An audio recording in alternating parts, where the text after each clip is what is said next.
Hi, everyone. Welcome to Kindred Skulls. We are back with an emergency episode. Obviously, Justin Jefferson signed his contract earlier today, so we wanted to give you guys the full breakdown, kind of give a little bit of in depth analysis in terms of what's going on with the contract.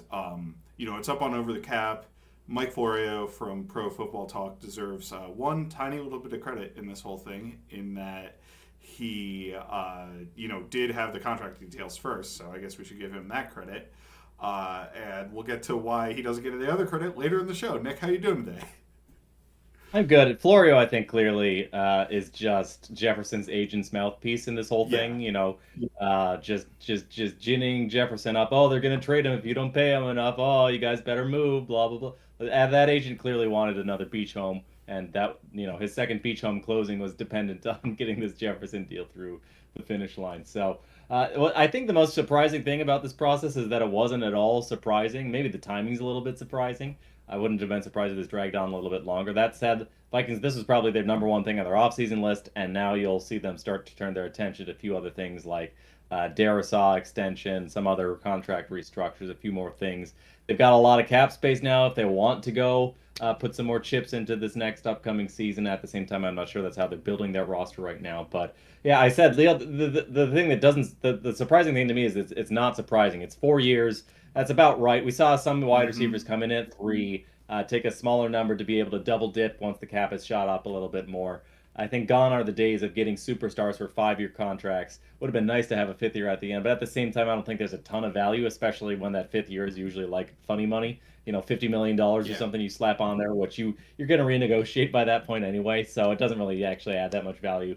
And the number was 35 million, which is like just barely enough to become the highest paid non-quarterback in the NFL, which I think we all kind of knew that's yeah, where he was going to land. He was going to land at, a little bit more than Bosa, but not egregiously more. Like if somebody had told you like 4 years, 140 million, like I think anybody could have guessed that number. So it's kind of funny. I get the notable that there like it's legit 140 million. There isn't funny money in here. It's not yeah. Tyreek's deal. But otherwise, like, yeah, I think we all knew this was kind of coming, and it's just nice to see it confirmed. Yeah, the most notable thing about this deal is that there really is no funny money. The Vikings don't really have a true out. They could get out prior to 2027 if they want to. Obviously, I don't think there's any reason we can conceive of right now that you would want to move on from Justin Jefferson in 4 years, right? But, it's the NFL. Things do happen eventually. So they don't really have an out in the contract, but it's very similar, in my opinion, to the Bosa deal. I did a contract projection a couple weeks ago. I came in very close to these numbers overall, basing it off of the Bosa deal. I had $87 million fully guaranteed. I had $109 million functionally guaranteed. It's $110 million functionally guaranteed. 88 point something to beat Bosa fully guaranteed, right? So it's very close to what you would frankly expect. And I kind of had a little bit of pre-cope, I'll say, in that deal. I put it at 36 million instead of 35 million because I was like, what if we were actually harmed by waiting a year? And that's the thing that gets me, right? Is this whole offseason, like, there's been such conversation about how Justin Jefferson is going to absolutely destroy the market. And I guess that's true for wide receivers because, like, if you look at the wide receiver deals, right, Amon-Ra St. Brown is, like, kind of real money. There's some funny money in there, but it's mostly real money. AJ Brown is real money, but it's 3 years out because he had like 3 years left on his deal. So it's kind of funny money in that respect because he's not going to see the $32 million until 2027 starting, right? Instead of 2025 for Justin Jefferson.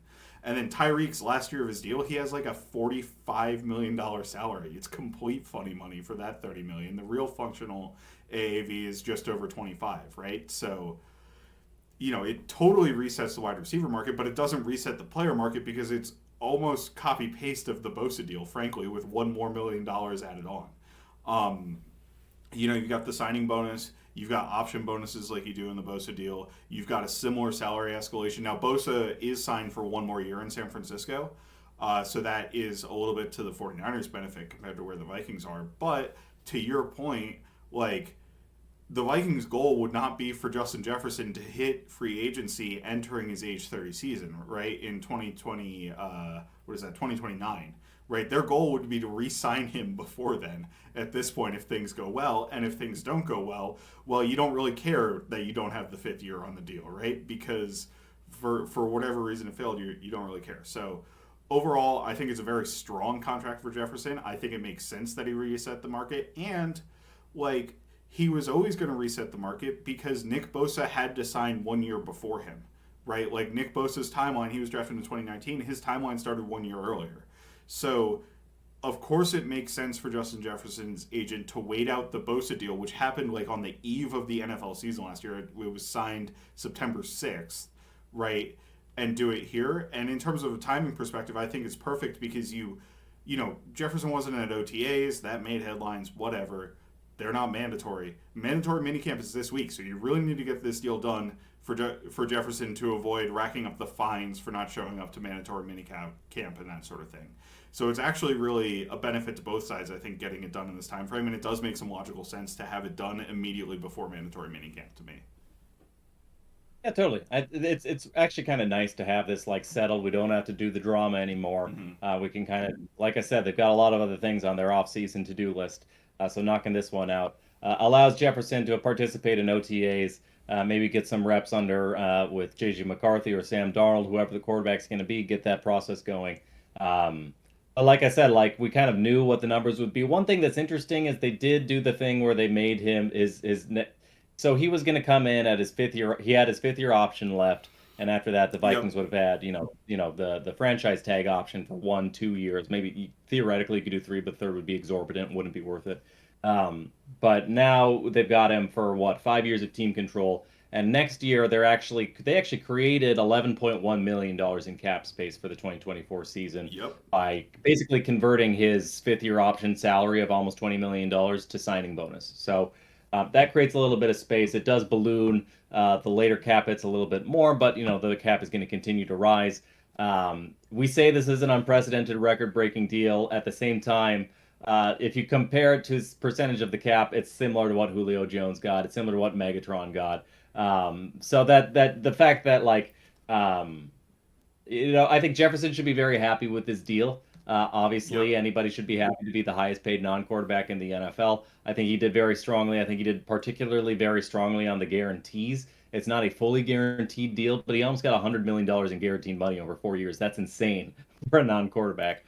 So good for him. I'm sure if you're the Vikings, you're completely fine with the risk that you're going to have to pay a Hall of Fame wide receiver in his prime, and that's really the big thing for me to emphasize. Like, yeah, you're paying a market contract, and I've seen some people upset that like, oh man, we're paying quarterback money to a non-quarterback, which is like, guys, you're getting it's literally a future Hall of Famer. Yeah. Many would be the consensus first non-quarterback taken off the board in a redraft, and he is 25 years old. And you got him for 4 years. Like, it's literally, we're not talking about paying Tyreek Hill when he's 35. We're talking about paying Justin Jefferson 25, 26, 20. Absolutely. Literally the best years he will ever give anybody. And you're talking about like the absolute prime time. So to pay him market breaking contracts, yeah, it's a lot of money, but also at the same time, like, this is what the money is for. I mean, this is why you draft JJ McCarthy, is so that you Yeah. create the cap space so you can give it to a Justin Jefferson. So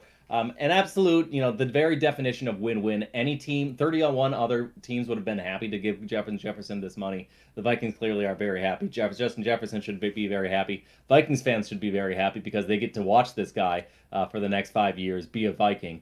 And we're going to be able to see him get to work on training camp OTA. So it's all good news all the way down. Yeah, just a couple things to pull out there. I think, first of all, like $35 million a year is not quarterback money anymore. It's like bad quarterback money. 35, like $45 million a year is the new quarterback money, right? You can follow Kirk Cousins to figure out where 55. quarterback money is, right? It's $10 million more a year. The cap just keeps going up and it goes up. And even if you're like not obviously we're never going to say anybody but Justin Jefferson is the number one overall pick, right? But I'm sure 49ers fans are taking Nick Bosa first. I'm sure Bengals fans are taking Jamar Chase first, right? Like Dolphins fans would rank Tyreek Hill over Justin Jefferson if you're ranking the best receivers in the NFL right now, right? Like there's some room for hair splitting if he's the best non-quarterback. But guess what? He's the most recently paid best non-quarterback, right? Like, and that's always going to be the top of the market. Jamar Chase, when he signs his extension, is going to beat the Justin Jefferson extension next year. Like, it's going to happen. It's what happens. This happens with quarterbacks all the time, right? We can split hairs over, like, last year, 3 or 4 different guys set the market, right? It was like Hurts, Herbert, Lamar, or Hurts, Herbert, Burrow, and then Lamar, I think, in that order. I don't remember the exact order, but, like, these guys are going to get crazy money, pretty much no matter what, and they deserve it. Justin Jefferson absolutely deserves it. He should be taking a victory lap on this. The second thing is percentage of the cap at time of signing that you mentioned, right? I have it at 13.7. Tyreek's deal with the funny money is more at 14.4. If you take out the funny money, it's less. Julio is a good point. And if you look at it over the history, over the cap, I think doesn't have projections for the cap out as far as 28 and 29, or at least it's not listed on that one page. I could be off on that. Now though, I had pulled it like a couple weeks ago, but Jefferson's hitting about 13.8% of the cap in both 2026 and 2027, which is roughly what his contract is as a percentage of the cap. So that's the most he's taking up against the cap over the course of this contract, right? It's not it's not a low number, obviously, but it's not a crippling number, and there are absolutely ways to mitigate that with void years moving into the future, right? So I'm not really worried about it. And then finally, just the guarantee structure. You pointed out, like, there is, even if you take out the $19.743 million he was owed this year, right? If you take that out of the contract entirely, he's functionally guaranteed $106 million on this contract because he's got rolling guarantees in years 3 and 4 of the deal, right? And he's owed $15 million in guarantees in that 2027 season, which makes it hard for them to cut him because it'd be like a $48 million dead cap. They'd increase their cap hit with him by like $4 million. You could post June 1st it or whatever, but at the end of the day, you're probably not going to want to cut Justin Jefferson for any amount of money if you're going over to the cap at that point, right? So he's probably going to get the full $29 million on top of, the $15 million, right? So that extra $14 million I would count as functionally guaranteed, which means he's functionally guaranteed $106 million in new money, which is an insane value. Yeah. Insane Yeah. amount. Great for him. Great for him. He doesn't really have to worry about injuries. And if you're the Vikings, look, like, he got injured last year and was still arguably the MVP. So he's a really good player. I'm sure the Vikings are very, and like what's the risk? Like, again, it's a 25-year-old guy who's already cemented himself as like a first ballot Hall of Famer. Like, there are very, very few guys. Micah Parsons may be the only other guy in the NFL you could say that about right now. Maybe Jamar Chase, but I would say Jefferson. There's a bit of a tier difference between him and Chase. So there just aren't many. Maybe Penei Sewell, but like it's just there aren't many guys in that tier. And Sewell's an interesting example because, like, we talk about how much the cap explodes over time. Like, Brian O'Neill signed his extension 3 years ago. And at the time, he was the highest paid right tackle in the NFL. Right now, Sewell's making almost twice as much as him per year. So, and Sewell's a bit of a unique case, but like, it shows you how much the cap explodes, how quickly. So to the people who are like, oh man, I can't believe how much money we're giving to a position that is not quarterback. Like, go back and watch some Justin Jefferson highlights to appreciate like how great it is just to be like, as a fan, like, you get to watch don't take that for granted. Like, there are a lot of we're all Minnesota sports fans. We've watched a lot of like bad teams before. But having a guy like Justin Jefferson on your team, like, no matter how bad the roster is, it's always going to be very fun. In the same way that, like, there were some bad Vikings teams in the early 2000s, but guess what? Randy Moss was on them, and Randy Moss was really fun. And Jefferson, I'm not saying he's a better wide receiver than Moss, but like, he's a very consistent wide receiver. Like, I can't see Jefferson not panning out. He's just, and we don't have to get into a full Jefferson scouting report, but he's just like good at everything, man. He's got fantastic. You've got a top 5 release, top 5 the stem of his routes, top 5 break of his routes, top 5 at the catch point. I mean, not both in terms of the insane. I mean, we can all remember the miracle catches he's made, but also in terms of like drops. He doesn't drop the ball very much. He's very good at like he's not maybe not a top five pure speed athlete, but he's not that far off either. And in terms of functional athleticism, he can win and stack guys immediately off the release or on downfield on vertical route. It's actually kind of insane. You don't think of him as like a burner, but like he's so good on fade routes on the sideline because he's so good at establishing leverage. Like he's just and after the catch, he's not he's not like a tank breaking tackles, but he's so good at seeing like where the holes in the zone coverage behind me or as a runner. So he's just like the absolute complete package. There's no scenario, and he gets better every year somehow too. Like there's Yeah. just no way in which you're not looking at this guy as a bargain in a few years, in my opinion. So I'm just very happy and blessed to be able to have this guy on the team that I cheer for. No, absolutely. And like you look at Randy Moss, right, with that comparison, the one thing that Randy Moss, that held Randy Moss back was him not wanting to play. And there are a variety of factors that, were at play with Moss not giving effort, but at the end of the day, he didn't give effort in certain circumstances, and that's why he like flamed out of the Vikings the first time, then with the Raiders right before having the renaissance with the Patriots, because he was always physically talented. It was a question of whether or not Randy wanted to play, right? Justin Jefferson, you don't have those questions at all, right? No matter how much freaking aggregator accounts or whatever wanted to speculate that he was going to sit out the season, or media personalities wanted to speculate he was going to sit out the season.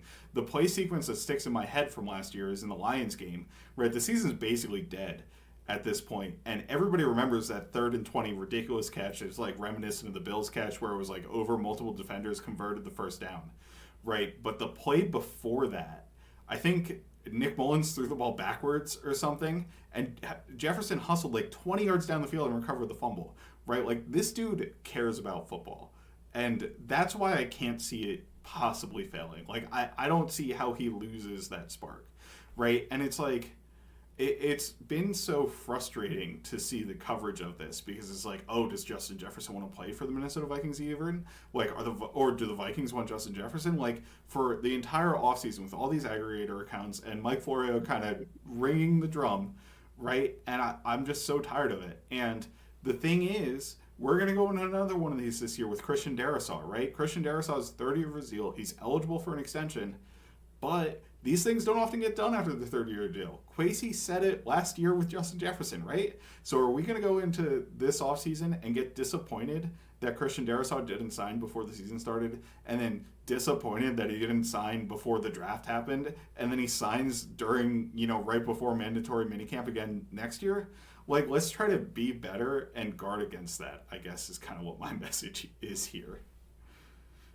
Matt's going all in on Florio right now. I'm tired of it, man. Like I mean, obviously I posted the tweet, but it's like 15 articles about, oh, did the Vikings try to trade for Malik Neighbors? The Vikings better pay Justin Jefferson or trade him to somebody who wants to pay him. Like they can't just hold on to him and play a silly game. Like, oh Yeah. man, the cost for Justin Jefferson just went up. No, it didn't. No, they aren't going to trade him.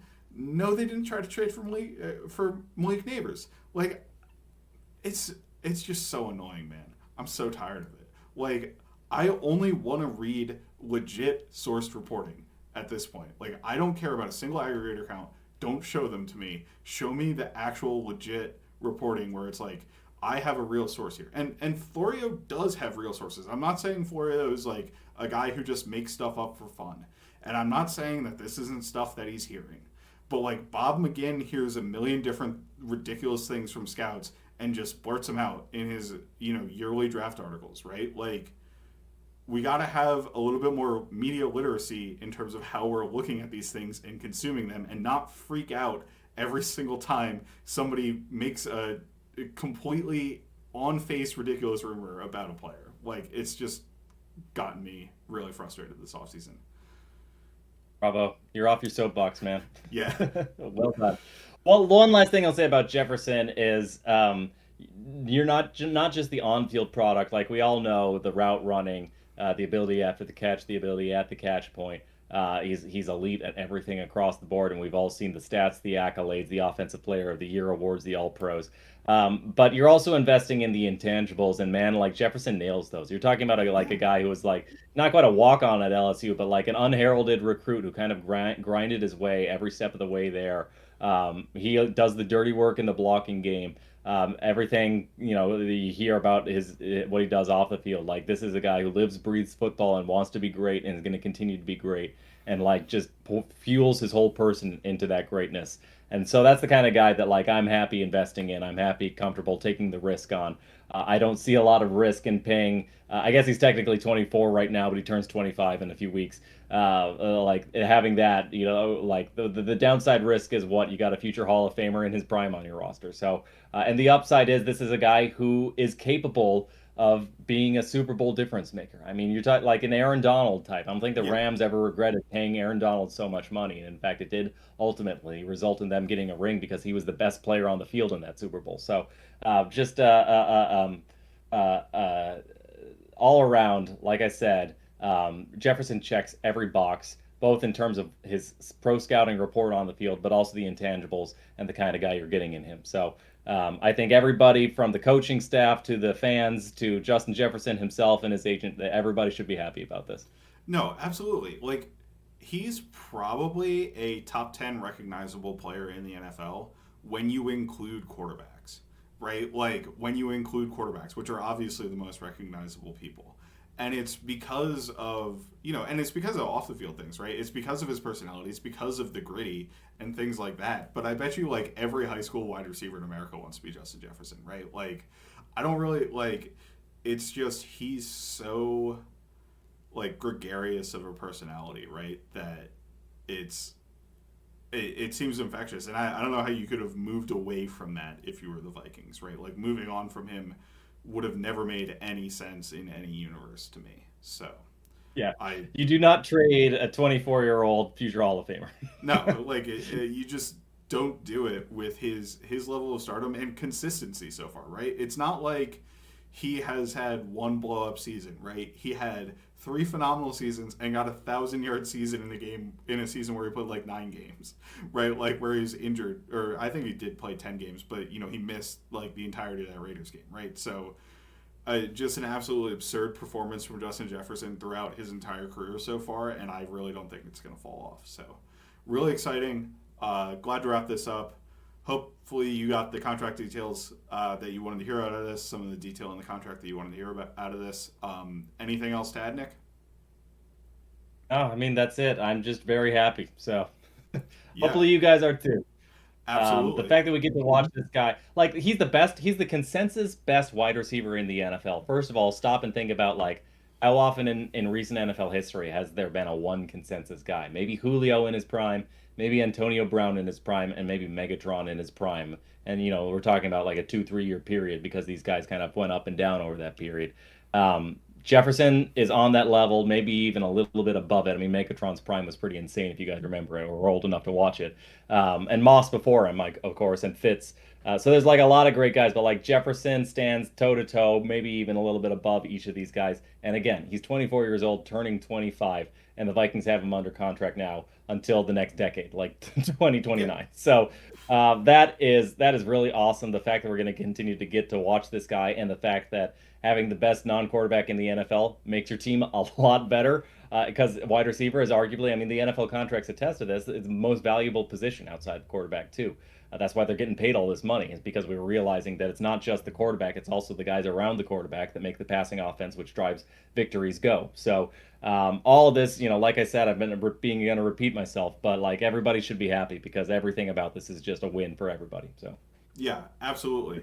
So to wrap it up, I am Matt Freese. You can find me at Fries Football. He is Nick Olson. You can find him at Nick Olson NFL. Our co-host Greg is at the Gregg Blake on Instagram. We are Kindred Skulls at Kindred Skulls on Twitter. You can find us on iTunes, Spotify, wherever you get your podcasts, also on YouTube. So with that, Skull Vikings. cool. Oh, Cool, baby. another first round corner wouldn't do us any harm. Oh, another first round corner wouldn't do us any harm. Oh, another first round corner wouldn't do us any harm. And we'll all cheer on behind, and we'll score